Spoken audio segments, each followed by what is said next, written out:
창세기 24장 1절에서 9절 말씀입니다. 하나님 아버지, 아브라함처럼 모든 일에 그리고 모든 자리에서 하나님이 주시는 축복을 누리기를 원합니다. 하나님께서 순간순간 나보다 한 걸음 앞서 가시는 것을 경험하기를 기도드립니다. 하나님이 함께 하시는 복을 매일 감지하고 감사하며 살게 하옵소서. 우리가 있는 곳에 하나님의 복이 드러나는 축복의 통로로 살게 하옵소서. 아멘.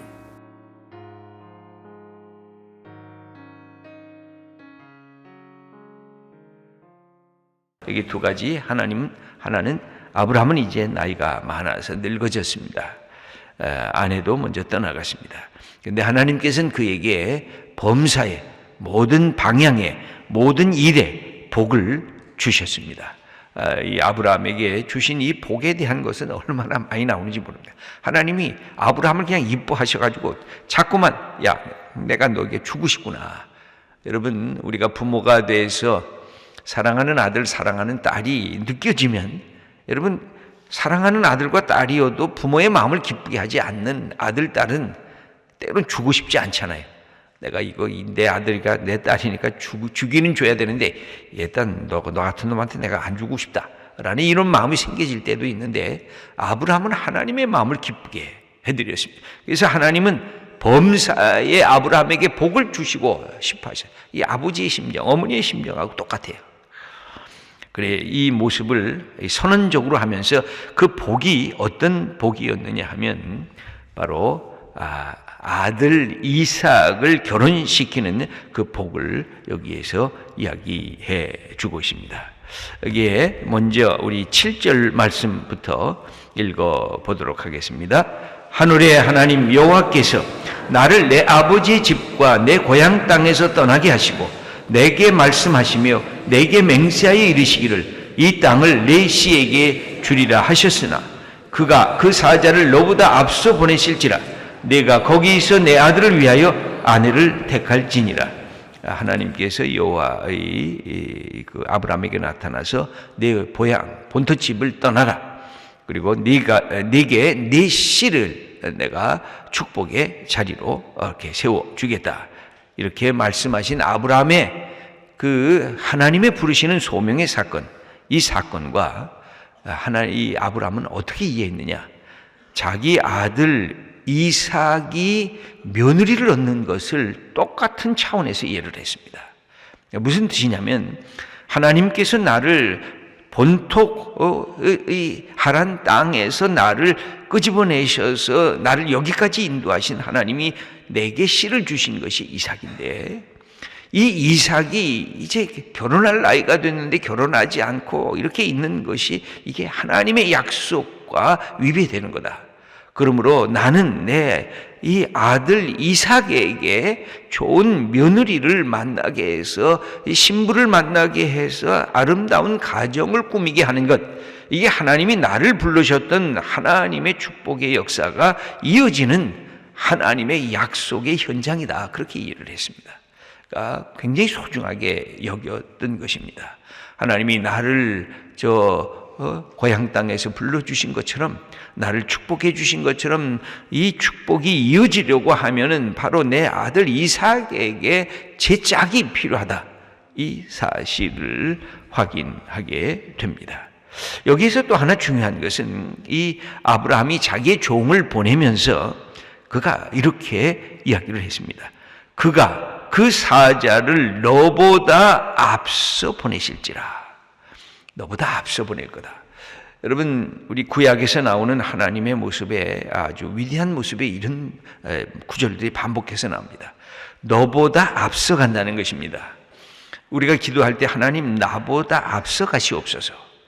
내가 노력을 멈추는 것이 아니라, 내가 수고하고 땀 흘리지 않는 것이 아니라, 내가 기도하지 않는 것이 아니라, 내가 해야 할 일은 다 하면서 하나님이 원하시는 것을 하지만 나보다 앞서 가셔서 준비해 달라고, 나보다 앞서가셔서 이 땅을 평평하게 해달라고, 나보다 앞서가셔서 내가 만날 사람의 마음을 준비하게 해달라고, 나보다 앞서가셔서 내가 하나님 때문에 마음속에 꿈꾸었던 것들을 이룩하도록 하나님께서 그 길을 열어주시더라고. 하나님이 선봉대장이 돼서 내 앞을 향해서 나가는 것에 대해서 아브라함이 믿음이 있었습니다. 그것은 왜 그런 믿음이 있었을까요? 자기 인생에 갈 바를 알지 못하고 어디를 가는 것이 하나님이 원하시는 것인가 다 알지 못했을 때에 하나님이 가시라 그러니까 그가 가면서 내 인생에 하나님이 약속하신 것을 이루시기 위해서 앞서 한 걸음 한 걸음 가고 계시는구나, 이 사실을 아브라함이 경험했기 때문에 그의 종을 저 하란 땅 보내면서, 이 얼마나 뭡니까? 한 800km에서 1000km 되는 그 먼 땅입니다. 이 며칠 동안 가야 됩니까? 한 달 동안 가야 되는 그 땅에 종을 보내면서 너보다 하나님이 앞서가서 인도하실 테니까 두려워하지 말고 그렇게 가라 하는 것입니다. 그때 이 가라고 그랬을 때 이 종은 어떤 마음속에 위협이 있었느냐면 5절의 말씀을 한번 읽어보겠습니다. 종이 이르되 여자가 나를 따라 이 땅으로 오려고 하지 아니하거든 내가 주인의 아들을 주인이 나오신 땅으로 인도하여 돌아가리이까.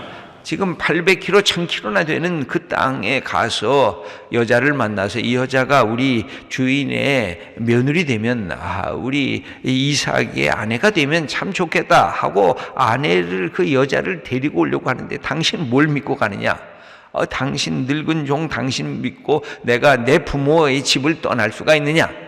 여러분, 성경을 보면 이 믿음의 사람들이 갖고 있는 특색이 그 자기의 삶에 하나님이 원하시는 것이면 이게 딱 떠나는 거. 나중에 우리 리브가의 모습을 보면 그 전혀 남편의 얼굴도 모르고 그냥 이 이야기만 들었죠. 그 아브라함의 이야기만 들었어요. 이 아브라함이 아들, 100세에 난 아들이라는 얘기만 듣고 자기 집을 딱 떠나서 이 1000km나 되는 길을 걸어서 다시 가나안 땅으로 오면서 이삭의 아내가 된 리브가를 보면 그 리브가도 아주 대단한 여성이라고 할 수가 있습니다. 여기 보면 여자가 나를 따라오리 하지 아니하거든 아들 이삭을 도로 그 여자한테 데리고 가리까 하고, 이 종이 이거 야단이네. 이거 어떻게 하면 되지? 내가 가서 이 여자를 만나서라도 오라 그러면 올까? 안 온다 그러면 어떻게 할까? 그랬을 때 아브라함이 한 말이, 아니다. 아들을 그로 데리고 가는 게 아니다. 그 여자를 이리로 데리고 와야 된다. 그러면서 오늘 말씀을 하는 것입니다. 6절 말씀을 그래서 아브라함이 이렇게 말합니다. 아브라함이 그에게 이르되 내 아들을 그리로 데리고 돌아가지 아니하도록 하라. 이 말을 2번 반복해서 합니다. 8절의 말씀을 보겠습니다. 만일 여자가 너를 따라오려고 하지 아니하면 나의 이 맹세가 너와 상관이 없나니 오직 내 아들을 데리고 그리로 가지 말지니라. 왜 그렇습니까? 지금 아브라함이 머물고 있는 이 땅이 약속의 땅이기 때문에, 그래서 하나님이 약속의 땅을 주셨으니까 이 아브라함의 아들인 이삭의 신부를 얻을 수 있도록 하나님께서 그 마음까지, 여인의 마음까지도 준비하실 거다. 그러니까 걱정하지 말아라. 하나님이 너보다 앞서가서 인도하실 테니까 걱정하지 말고 가서 이 여인이 내 주인 아브라함의 며느리가 될 좋은 여인이구나 하는 그것만 확인하고 데리고 오라. 그렇게 이야기하는 것입니다. 이때에 이 아브라함이 갖고 있었던 마음이 이런 것입니다. 3절의 말씀을 읽겠습니다.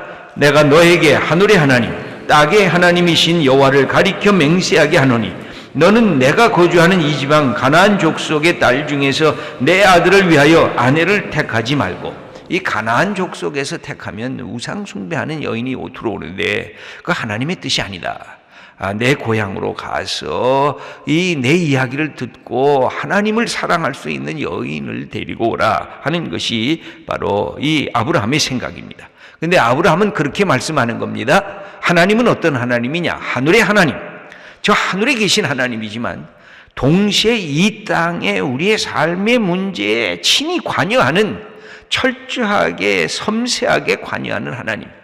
하나님은 매크로, 우주적인 하나님이지만 하나님은 마이크로, 이 세상의 삶의 미세한 부분도 놓치지 않는 하나님이심을 이 아브라함은 믿은 마음에 믿고, 그러니 두려워 걱정하지 말라. 그리고 그곳에 가서 이 가나안 여자를 택하는 건 아니다 하고 내 고향, 내 족속에게로 가라고 4절의 말씀에 기록하고 있습니다. 내 고향, 내 족속에게로 가서 내 아들 이삭을 위하여 아내를 택하라.